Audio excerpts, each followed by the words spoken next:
Hello, ladies and gentlemen. Welcome to this exclusive The Economic Times BFSI Tech Series interview, where we talk about the digital transformation in the BFSI sector, plunge into the trends of digital adoption, and also touch upon some important aspects such as the threats faced by the financial institutions today, best practices to secure digital workforce, and much more.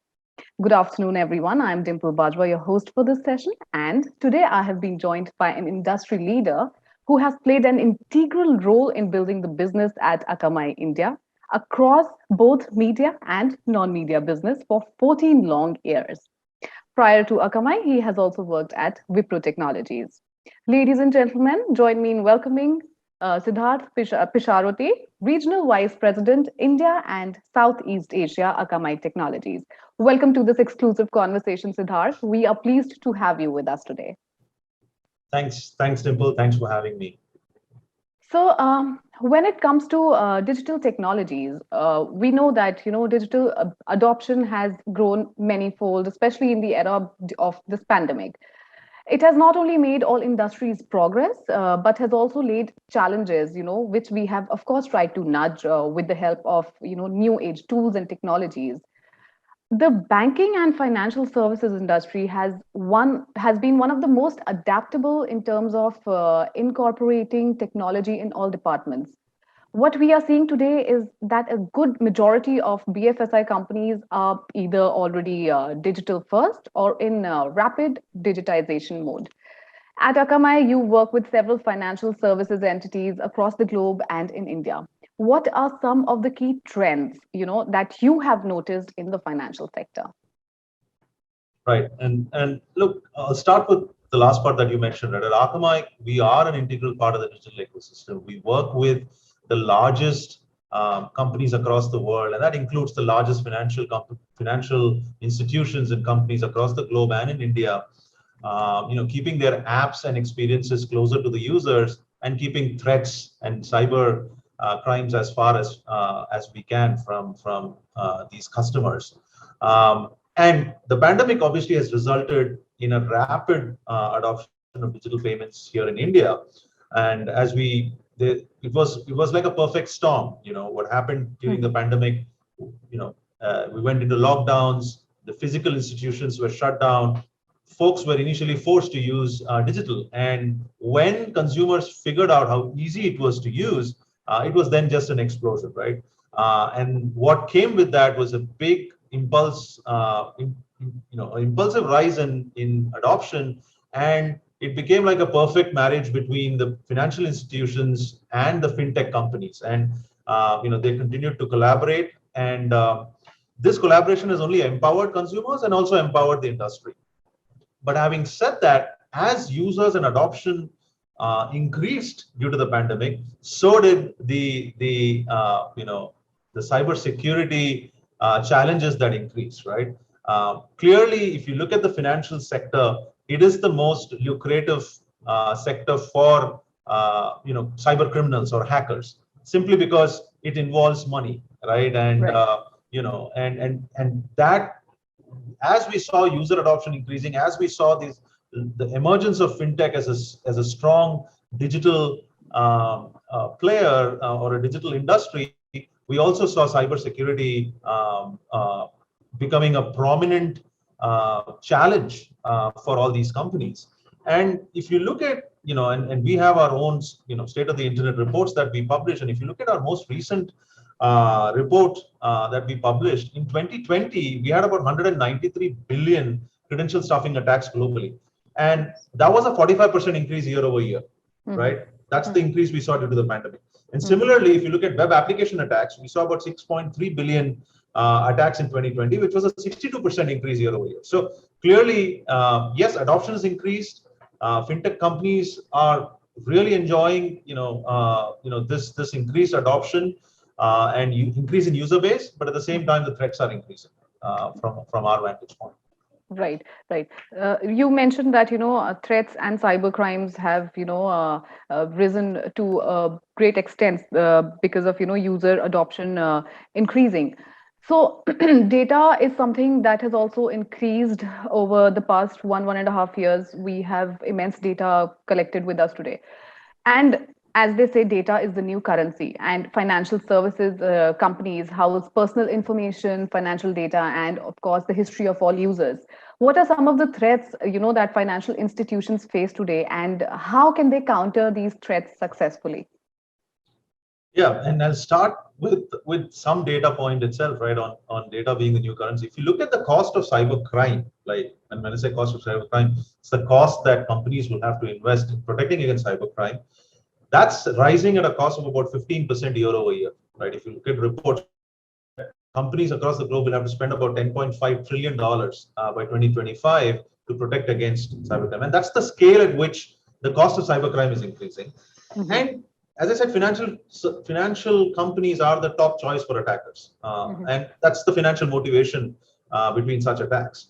And, what does this mean for us, right? At Akamai, we see cyber threats growing in volume and growing not just in volume in one kind of attack vector, but in variety of threat vectors. And it's very different. And with the pandemic, proving to be a catalyst for this enormous digital growth, what's happening also for companies is that their go-to-market timelines have shrunk. So what product they could have brought to market, let's say in a year, today they've been asked to bring to market in 1 month or 2 months. So all of a sudden what happens is product and capability of the product becomes a critical criteria, whereas cybersecurity may not be a big priority or a focus area, and sometimes gets deprioritized because they got to get a product into the market. Right. And that opens up areas where cyber criminals can leverage and try to attack these apps or these websites.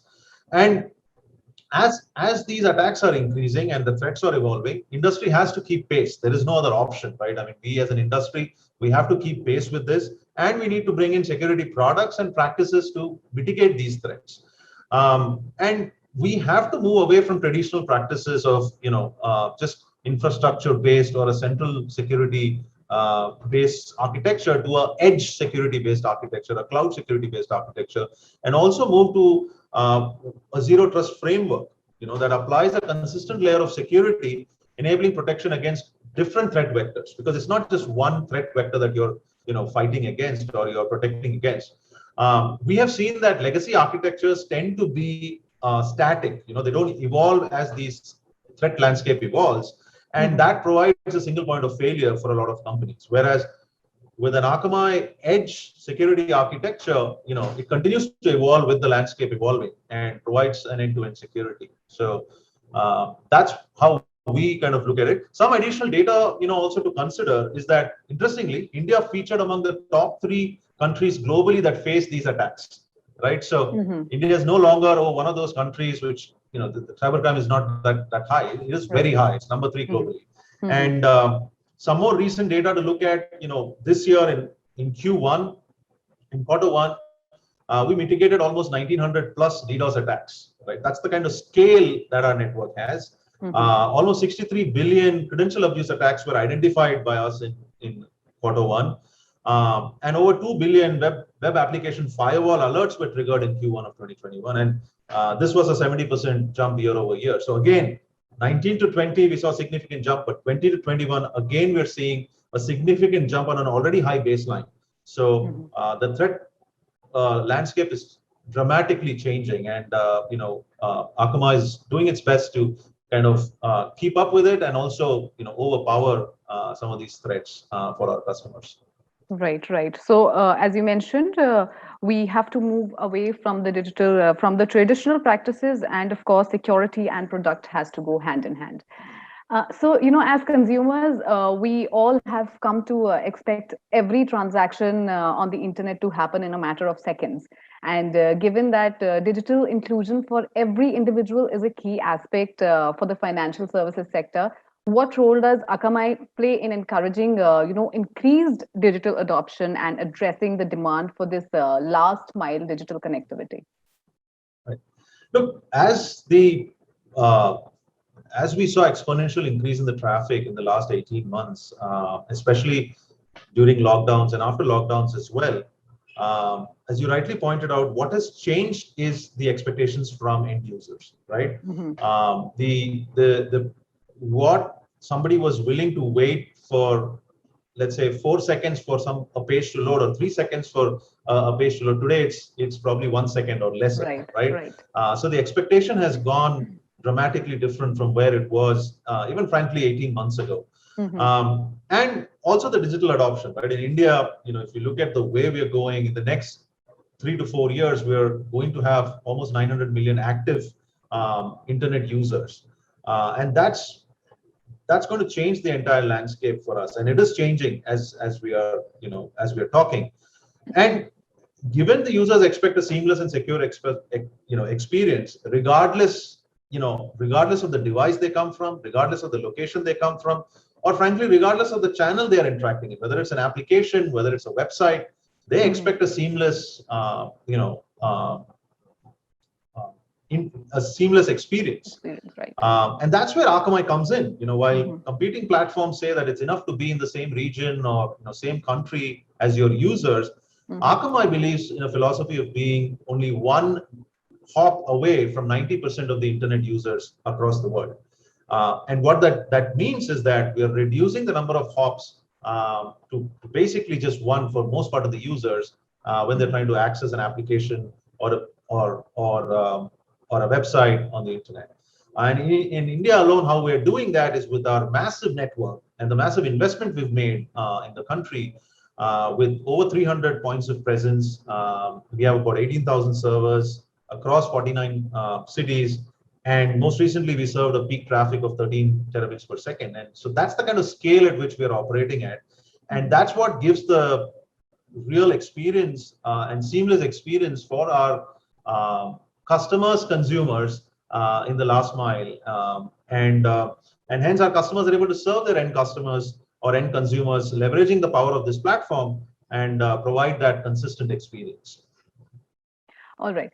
So today, as part of the financial ecosystem, every financial institution needs to deal with a larger number of interfaces with other platforms, like be it media, commerce, medical, government, edtech, and many other platforms. The list of integrations is just expanding. What do you see as the pros and the cons of these unprecedented connections happening in the ecosystem? Absolutely. I mean, that's a very good point that you hit upon. Every fintech company today works in a close-knit ecosystem of other digital players, right? I mean, it includes social media, e-commerce, banks. There are other partners. So they have to interface with all these partners. And all of these interfaces are connected either via apps or APIs, right? Mhm. And these connections are only growing by the day. They're not coming down. You keep Right. adding a new partner, you keep increasing the number of APIs. Mhm. Now, while every app may have multiple layers of complexity, the average expectation of users in terms of use and navigation is directly proportional to the complexity of the app. And that's the irony of it. The more easy you want to make it for your end users, the more complexity you need to deal with at your end, at the back end, Right. right? Mhm. Mhm. And that is where we're seeing a lot of third-party integrations. We're seeing fourth-party integrations and even farther layers that are impacting the performance of these apps and also opening up potential threat vectors into these apps. So it becomes imperative for organizations to kind of take a holistic approach to their architecture, right, to their security architecture, rather than stitching together heterogeneous point solutions. So it's not just about going by segment and putting some security around it. You got to look at the holistic thing end to end and say, okay, how do I look at what is my security posture and how do I look at my security? And so as these APIs are increasing and the adoption is growing significantly, um, they become also the preferred choice of attack Mhm. for the cyber criminals. Our research indicates that these APIs are targeted 4 times more than traditional web applications. And we have, again, our approach towards security has always been looking at a holistic approach, right? Mhm. Looking at Mhm. where all there could be threat vectors and then providing a complete solution end to end for that using our cloud-based architecture. And that's what we recommend our customers to take a look at. and implement, right? So, not only do financial institutions have to scale and secure their digital platforms, they also need a skilled pool of resources, to manage the platforms on ongoing basis. As a global technology leader, what are some of the ways Akamai can help in this regard? Like today, every financial institution or fintech company is a technology first company, right? And hence they all require skilled resources to manage their platforms. And we see the industry evolving towards a kind of a hybrid and collaborative model. Not, so yes, there's a lot of in-house specialists, but also a lot of dependency on partners and specialization. And relying on partners, there are a couple of reasons why that is happening more and more, and this is a trend we see in the industry. Because one, there is a skill set deficiency, right? I mean, it is a specialized skill as far as, especially around cybersecurity, and the number of available resources are always less, and there is a large gap in the cybersecurity expertise as far as skilled resources are concerned, and Right. hence you need to depend on partners as well. The second is that the cybersecurity landscape itself is evolving, as we discussed, right? In terms of volume, in terms of variety, in terms of complexity. We're seeing that it evolves by the day, by the week, by the month, and hence keeping track of these threats and keeping pace with these threats requires maintaining a constant security threat posture, and it requires special attention. And this is where partners like Akamai come in and complement the financial sector, right? With our own threat intelligence that we have, and the resources we have, right? I mean, we have one of the largest pools of cybersecurity talent and expertise in the industry today. We also offer services such as threat intelligence, SOC, which is our security operations command center, managed security services, and so on. And this only complements their in-house expertise. So it's not like a competing service or solution, but it's more like complementing customers what they have in-house. And we are able to do this at scale, and that's simply because we have the visibility into the traffic on the internet at a global level. That's the scale of the platform we have, and hence we are able to provide that to our customers. And with that, we come to an end of this conversation. Thank you for joining us, Siddharth, today. You have enlightened us, and of course, all the viewers who are watching this episode with some really interesting and some fascinating insights. There is so much to take away from this conversation with you today. Thank you for interacting with us today, and have a nice day. Thank you. Thank you. Thanks, Dimple. You have a nice day too.